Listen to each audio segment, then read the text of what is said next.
Acts chapter 20. Acts chapter 20 and verse 24. Good to see all of you here this morning. We do have a good number present.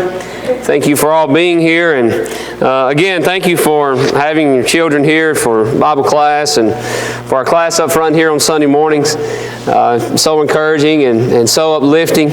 And we definitely need to encourage our youth, and that's what we're going to focus on this morning. We've been going through a series of lessons, and I know I've taken some pretty good breaks in between, and really it's kind of on purpose just to kind of change what we're thinking about some. But a number of months ago, we started a lesson on having zeal for the Lord's house. And one thing you realize as you serve God long enough and as you develop in your zeal for God and for His house, what you start realizing is that one day your turn will be up. And those young people that we see here on Sunday mornings that really kind of kicks things off for us pretty well, what you start realizing is that that's the future of the Lord's church in so many different ways. And what you start realizing is that everything that you do, everything that you say, how you conduct yourself, how you live your life, how you run your race, has everything to do with how well that they're going to be able to run theirs. In the series of these lessons, I've covered several different times the thought concept and the principle of we're all in the position that we're in because somebody has influenced us. Well, we continue that thought today as we think about passing that baton. As we think about running our leg of the race and how important it is that we make sure that we do it right. One good thing about our kids here on Sunday morning, it kind of gives us a little bit of jump start on the sermon. May not always do it that way, but at least here lately, that's kind of what we've done. And just like I talked about with them, we understand the concept of a relay race. You've got generally 4 legs of a race, and each person has a vital part to play. If the person running with the baton doesn't run in the way that they should, that person that is in that pass zone ready to pick that baton and run their race, there's no way that they can be competitive, that they can run with the ability to win if they're so far behind before they ever get started. That's why it's so important. That's why the Bible teaches us that we should train our children and train our youth up in the way that they should go. And when it's their time to carry it and run with it, as the Bible teaches us, they'll not depart from it. So passing the baton is very important. It's a team sport, but one runner's performance directly affects the next one. Right now, you and I are running. Some of you are farther along in the race than me. I'm farther along than some other people. But we're, as God's people, as Christians, we are running our race. If we are slow, if we are careless, if we drop the baton, that next runner is doomed to fail.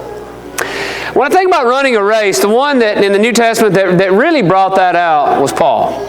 Paul brought so many things out that are so important for us to consider. And one of those is in Acts chapter 20 and in verse 24. He is getting ready to depart Ephesus. He's going to Jerusalem, and he has already heard of the plans that are set for him there, and they're not good. They're not having a welcoming party. Things are not looking well. And he looks forward to that as he tells the Ephesians goodbye for the last time. He's departing from these Ephesian elders here, of whom he grew so close to. Excuse me.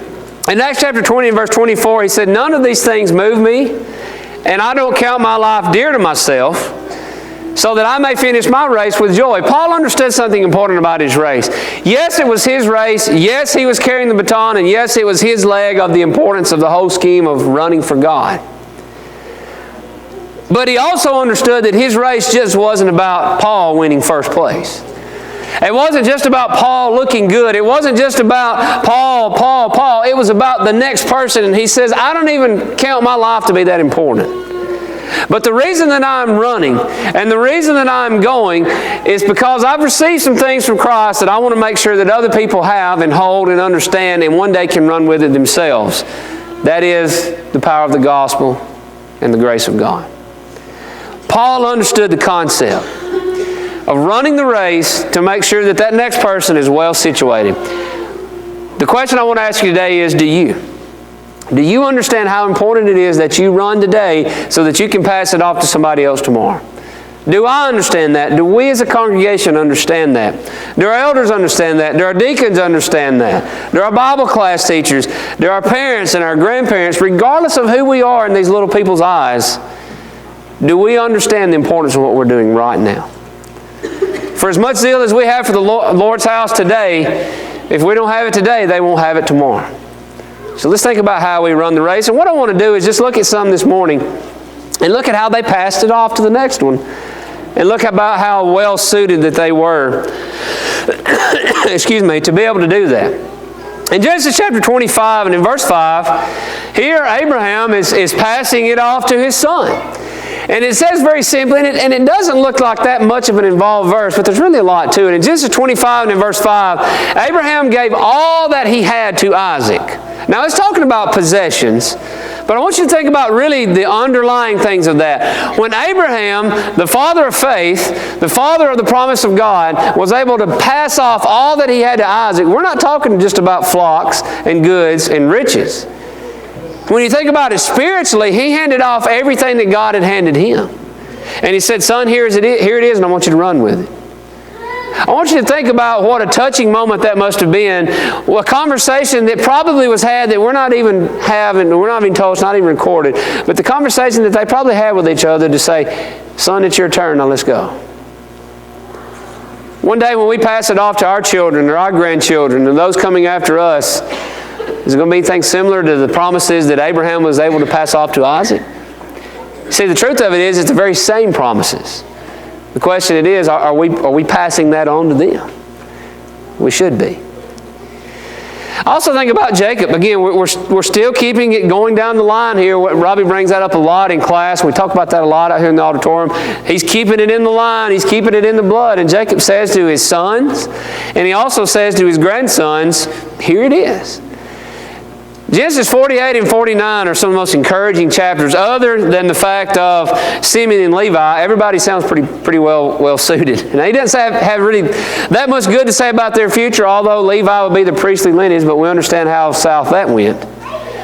But he is looking at his sons, he is looking at his grandsons, he's thinking about his life, he's thinking about what God has taught him, what God has done for him, and he says, sons, it's my time, it's the end of my time, these are my last words, this is your future and I want you to think about it. In other words, he takes a moment to just pause and say, this is what's most important with you moving forward. I'm afraid sometimes in life we wait to the end to do that with those that we love the most. We wait to the very last days and then we say, this is what I want you to remember. Now, there's nothing wrong with making sure those last words count. But what about the words that we're telling them every day in and out? Constantly. What are they hearing from us? What are they seeing from us? What are they learning from us? Are we teaching them what's most important today and tomorrow and the next day? Or do we just throw it all in at the last and hope they remember it? Jacob is saying here, here's what's most important. There's promises of Christ in there. There's promises of assurance in there. And there's all sorts of care. How well are we setting those that will come after us up to serve God? Moses and Joshua, such a touching conversation they have here. And Moses is just encouraging him. He's giving him a reminder of the law. He's giving him purpose. And really he gives him a power boost. Notice what he says there in the book of Deuteronomy. Deuteronomy 31, verses 7 and 8, it says, Moses called Joshua and said to him in the sight of all of Israel. And I would kind of envision it kind of like this. Son, this is what I want you to remember, okay? I've brought these people many miles, and it's your turn to carry them on and to finish what God has started with me. Be strong. Be strong and of good courage, for you must go with this people to the land which the Lord has sworn to their fathers. Now, we're going to talk about how Moses got that close tonight. That's going to be our lesson. So close, but so far away. Another lesson that we're going to cover tonight. I hope you'll come back for that. But he says, you got to go with these people. I can't. To the land that the Lord has sworn to their fathers to give them, and you shall cause them to inherit it. And the Lord, He is the one who goes before you. He'll be with you. He'll not leave you nor forsake you. So don't be afraid and don't be dismayed. Notice what He says there. He says, you must cause them to get it. In other words, you've got to run, you've got to fight in a way that they get it. It's not just going to be handed to you on a silver platter.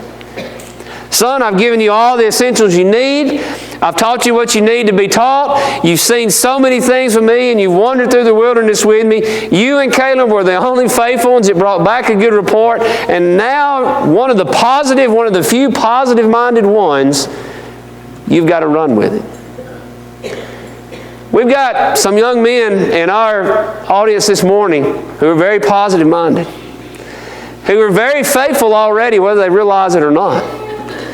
Are we, as their encouragers and their mentors and as their examples, as their leaders, are we telling them, now you're going to have to cause this to happen? You're going to have to take what God has given you and you're going to run with it. Your day is coming, and when it comes, run with it. Are we teaching them that? More importantly, are they seeing that in us? What do our children, what do our youth, what do our future see us excited about? What do they see us zealous about? What do they see us pour our energy into? Is it church? Is it God? Is it God's people? Or is it everything but that? They're going to follow in our steps. Their zeal likely is going to match our zeal. So what's theirs going to look like? Parents, think about that. Grandparents, think about that. God's people, think about that. What does the future of the Lord's church look like depending upon what you look like today? Sometimes we all need to kind of hit the brakes a little bit and think about, what am I really doing for them and for God? And what are they going to look like when I'm out of the picture and I'm gone? Are they going to be strong, weak, fragile? Is the Lord's church going to grow? What's it going to look like? Moses said to Joshua, I've done all I can do, now it's your turn. And he told him exactly what he needed to hear. David did Solomon the same way. Appreciate Will reading that for us this morning. But as we look at this, David said to Solomon, my time is up, son. I've exhibited to you what it means to be a man. I hadn't been perfect, but I've tried to do God's will. I've tried to be the king I need to be, and now I'm going to hand the reins over to you. The throne is yours. And if you obey God, and if you keep His statutes, and if you let Him guide you, you will be successful. And you'll always sit on the throne, and everything will be fine if you rely on God. Show yourself to be a man. Fathers, are we telling our sons that? Are we teaching them what true men look like? I'm afraid this world has forgotten what it means to be a man in many ways. Most men, not most, but a lot of men don't even know that they're men anymore. That's the frustrating thing. And those that are men are very soft men, and they have no backbone whatsoever.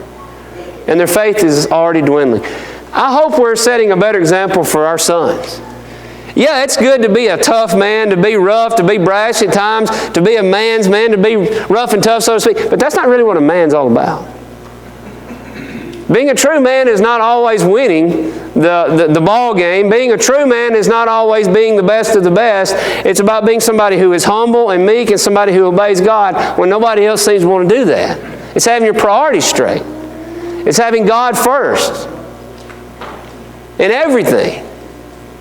Are we teaching our sons to be men? Are we teaching them to be weak men like so many in the world? David said to Solomon, go forward and show yourself to be a man. Keep God in your life and He'll take care of you. Sadly, Solomon didn't listen to that. Or at least he didn't listen to it very long. And we see how bad that went downhill. What about Elijah and Elisha? I joke with guys sometimes in saying this, that I see him kind of like Elijah, and here I am Elisha, and I'm saying, when are you going to give me this double portion of what you've had for all these years? And I know he probably doesn't accept that. He in no way wants to be compared with Elijah, but I feel that way in similar ways. He's done it for so long, and I'm trying to learn all I can from him and pick up on things that he does, and that's the way it's supposed to be. But here's Elijah, and he has done so much good for God's people. So much good. There is a reason that when Christ was transfigured, that Elijah and Moses is standing on the other side of him. There's a reason for that. That's how important this guy was. That's how important his position was and how important that his works were. And Elisha is following him along. Now don't get me wrong, Elisha came into Elijah's life at a time when Elijah needed him the most. Sometimes our young people will do that for us too. Sometimes when we're weak and when we're discouraged, they'll be right there to remind us what's most important. They'll be right there to remind us, hey, this is what God expects. It's amazing how that comes around very quickly. I'm already starting to see some of that myself. But the thing is that here is Elisha, and he's constantly following Elijah, and it almost sounds kind of annoying. He's like, when are you going to give me this double portion? When's it going to be? When's it going to be? When's it going to be? And there's times when Elijah says in the context of 2 Kings 2, just be quiet and be patient, okay? I'll get to you. Now's not the time. But I'll get it. I'll give it to you. And finally he says, all right, what do you want? He says, I want a double portion. I want to be just like you and be even more for God. And he says, well, when I'm taken, if you see me, if you witness all this, it'll be yours. And he did. When that chariot of fire and those things took place there, and he was caught up into that whirlwind, and Elisha saw all of it, he was completely beside of himself because he realized that he was at the right place with the right person at the right time. And he knew that he was God's man moving forward. I want to tell you something. If we don't set the example that we need to set first today, if we don't show that serving God is something that is enjoyable, if they don't see us enjoy it, if they don't see us love God, they won't be at our heels saying, when is it my turn, when is it my turn, when is it my turn? They'll be saying, why do I want to do that? If it was a drag to my parents to be at the Lord's house of worship, then why would I want to do it when I start my own family? If they weren't excited about the church, then why should I be? But you see, Elisha witnessed Elijah doing so much good for God, and he couldn't wait till it was his turn. Do our children, do our grandchildren, do our youth see that in us? Think about it. Think about it. And then we have John the Baptist. One thing I want to say about John the Baptist, I hate to say that he's passing the baton to Christ because Christ was behind it all. God was behind it all to begin with. John the Baptist was just one that was preparing the way. And that's really what we're doing too. We're going to look at that in just a moment as we close. But one thing I want to point out to you, in John 3, verse 27 through 30, this is kind of where John is getting ready to say, okay, I've prepared the way and now it's time for me to get out of the way. But notice what he says. Here's Christ, and it is His time to increase, but I must what? I must decrease. In other words, now it's His time to take it and go with it and do what He's supposed to do. It's my time to decrease. Here's a statement I want you to consider. You and I cannot decrease if we've never increased. If we've never risen to the point of where God wants us to be, we can't decrease when it's time for somebody else to come behind us. What John is saying there is that I have done absolutely everything that I can do. Everything. And now it's time for Christ to do what He's come to do. There's coming a time in our lives, well, we'll realize that it's our time to decrease. The question is, have we increased beforehand enough to the extent that those coming behind us even have a pathway to follow? Are we passing that baton? Are we running that race the way we need to run it? Jesus did that to the apostles. John chapter 14 is full of it. Verses 1 through 6, He gives them hope. Number 12 through 14, He answers their prayers and He prays as well. He's always mindful of His disciples and His followers. He promises to give them the Holy Spirit. He promises them that they'll have God's presence, and He promises them, kind of like David has given his son Solomon, if you do all these things, you'll have peace.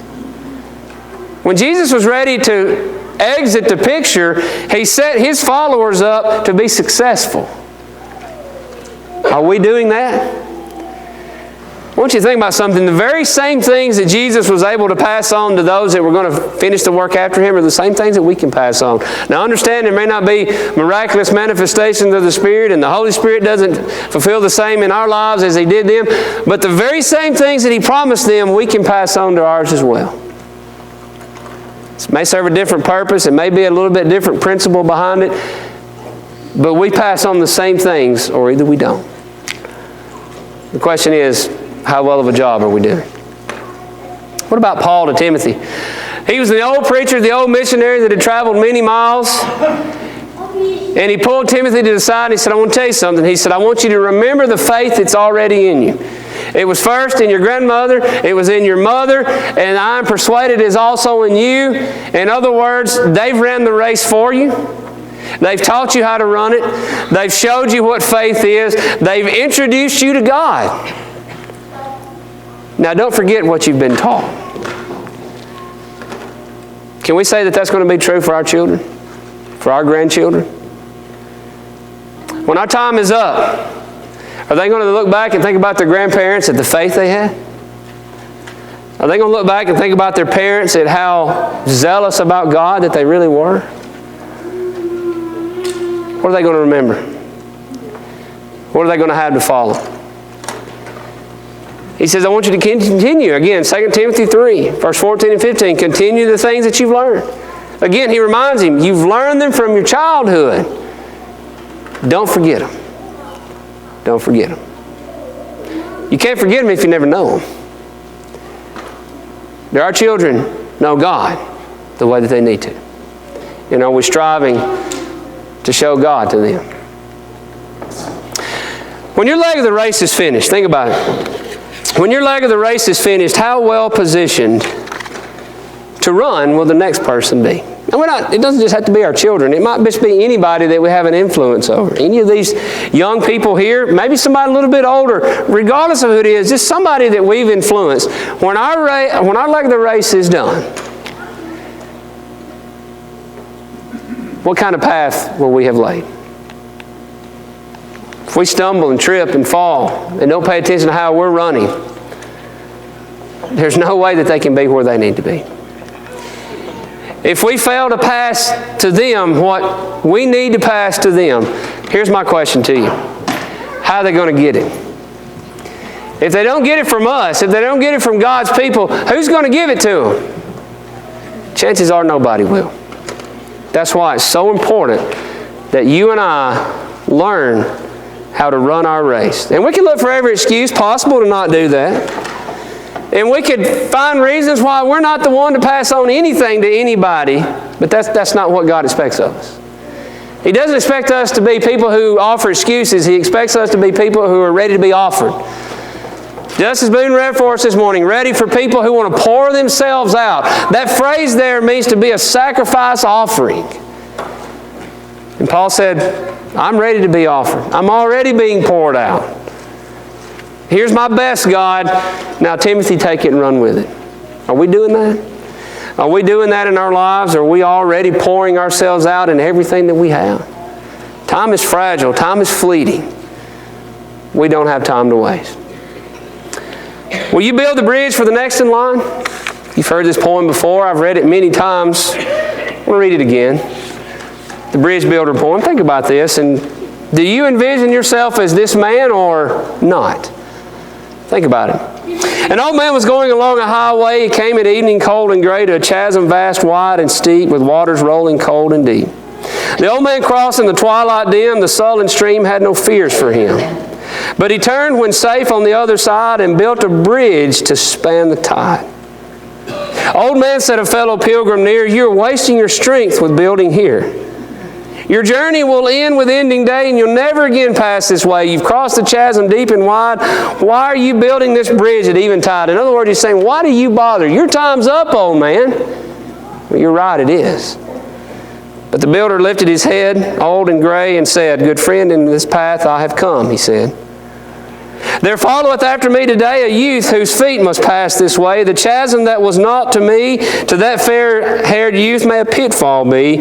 He too must cross in the twilight dim. Good friend, I'm building this bridge for him. We're building bridges, or either we're not. We're spanning the tides, or either we're not. We'll either be a bridge builder, or we'll leave it unfinished. And I want to ask you, when we're gone, will those passing behind us have a clear path to follow, or they come to a complete end of the structure and say, well, what do I do now? You're either building the bridge or you're tearing it down.